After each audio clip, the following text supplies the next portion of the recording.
আমার ঠিক ডান হাতের এই রাস্তাটা কার্যত সিকিম এবং কালিম্পংয়ের লাইফ লাইন, এবং একদিকে যেমন সিকিম এবং কালিম্পং এই রাস্তা দিয়ে চলে যাওয়া যায়, ঠিক তেমনি এখান থেকেই কিন্তু জোরবাংলো হয়ে দার্জিলিংয়ের দিকে যাওয়া যায়।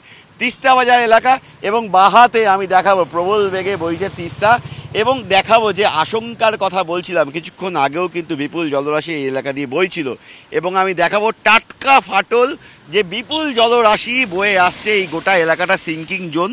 এই এলাকাটা দিয়ে কিন্তু লম্বা ফাটল এই বিস্তীর্ণ এলাকাটা দিয়ে বয়ে গেছে, অর্থাৎ এই যে বিস্তীর্ণ জমিটা দেখতে পাচ্ছেন কিছুক্ষণ পর কার্যত কিন্তু এই গোটা এলাকাটাও নদী গর্ভে তলিয়ে যেতে পারে, তার কারণ প্রবল জলরাশি এসে এই বালি পাথর এবং যে রাস্তার ধার, এই ধার বরাবর বিভিন্ন গার্ডওয়ালগুলোতে ধাক্কা মারছে। টাটকা ফাটল কার্যত গর্ত হয়ে গিয়েছে, অর্থাৎ এই পারে এই বিস্তীর্ণ এলাকাটা আর কিছুক্ষণ বাদে আসলেই হয়তো আমরা আর দেখতে পাবো না। প্রবল পরিমাণে জল পাহাড় থেকে কার্যত হু হু করে নেমে আসছে, এবং যেহেতু এই এলাকাটা টার্নিং, অর্থাৎ যে জলটা আসছে ওই সোজা জলটা এসে কিন্তু পাহাড়ের এই খাজে এই ঢালটাতে ধাক্কা দিচ্ছে, যে কারণেই কিন্তু এই ফাটল তৈরি হয়েছে। এই লম্বা ফাটল দেখুন ওই এলাকা থেকে তৈরি হয়ে লম্বা ফাটল ধীরে ধীরে এগোচ্ছে, এবং এই এলাকা দিয়ে কার্যত ওই এলাকাটা অবধি গিয়ে পড়েছে। কাহা তক পানি আয়া থা রাত কো वहाँ जहाँ देख रहे हैं ना वहाँ लास्ट कितना बजे तब?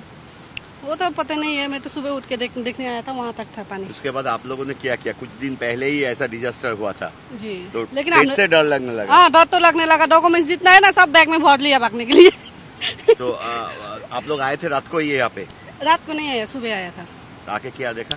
आगे दो के देखा ये पानी पूरा भर गया, यहाँ तक आ गया है। पहले भी ऐसा ही हुआ है। हम तो यहाँ दुकान में रहता है ना, इसीलिए डर लगने लगा है थोड़ा थोड़ा। अभी थोड़ा पानी कम हुआ है? नहीं, सुबह से और ज्यादा बढ़ रहा है, मुझे ऐसा लग रहा है। सुबह इधर था लेकिन अभी यहाँ नहीं है, लेकिन ये बहुत बढ़ गया यहाँ। সকাল থেকে কাজ করছেন, কি কি দেখলেন? জল কতটা উঠে এসেছিল, কোথায় কোথায় উঠে এসেছিল? उधर वो टिस्टा ब्रिज है ना, टिस्टा ब्रिज का सामने पानी रास्ता में आ गया था पानी? हाँ, रास्ते में। और आगे आगे 29 माइल का वहाँ पे फाटल है ना? हाँ, कहाँ पे फाटल है? उधर है, वहाँ पर है। फट गया है? हाँ, ये पानी की वजह से? हाँ, कब हुआ ये? রাত को সিকিমে প্রবল বৃষ্টির জেরে এই জাতীয় সড়ক কিন্তু ব্যাপকভাবে ক্ষতিগ্রস্ত হয়েছে বেশ কিছু এলাকায়।